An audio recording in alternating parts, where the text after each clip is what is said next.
Bienvenue dans cette petite FAQ qui fait suite à la vidéo que j'ai partagée sur mon expérience dans un collège sans classe.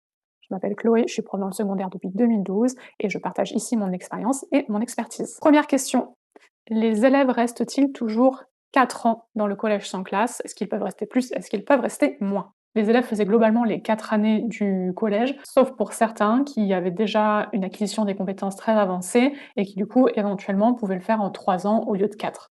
Deuxième question, comment les élèves vivaient-ils le fait de ne pas appartenir à un groupe? Ils n'étaient pas très perturbés parce qu'il y avait quand même un groupe classe auquel elles étaient rattachées, avec donc un ou une prof principale pour ce groupe classe.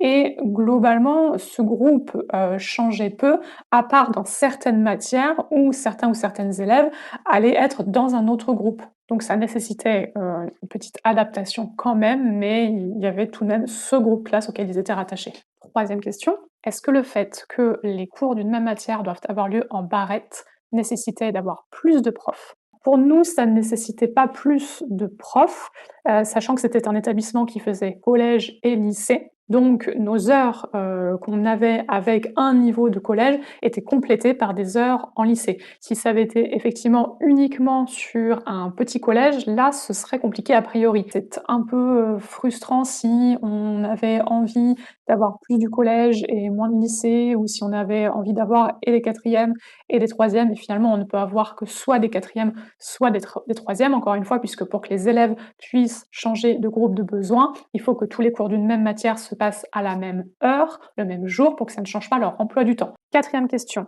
Si un ou une élève de groupe de besoin 2, par exemple, était assez à l'aise dans la matière pour passer au deuxième trimestre en groupe de besoin 3, comment est-ce qu'il ou elle allait rattraper ce qui a été fait au premier trimestre en groupe de besoin 3 et éventuellement ce qui va être fait au deuxième et troisième trimestre dans le groupe de besoin duquel il ou elle vient?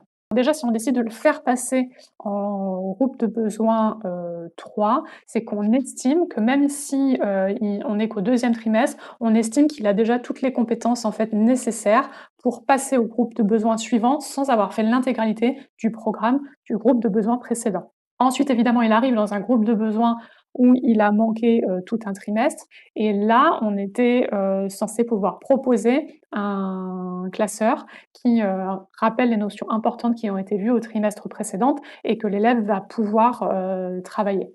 En revanche, en fait, en fonction des matières, c'était plus compliqué de passer comme ça d'un groupe de besoins à un autre, rien que pour une question de connaissance pure et simple des notions de la matière et pas forcément d'acquisition des compétences.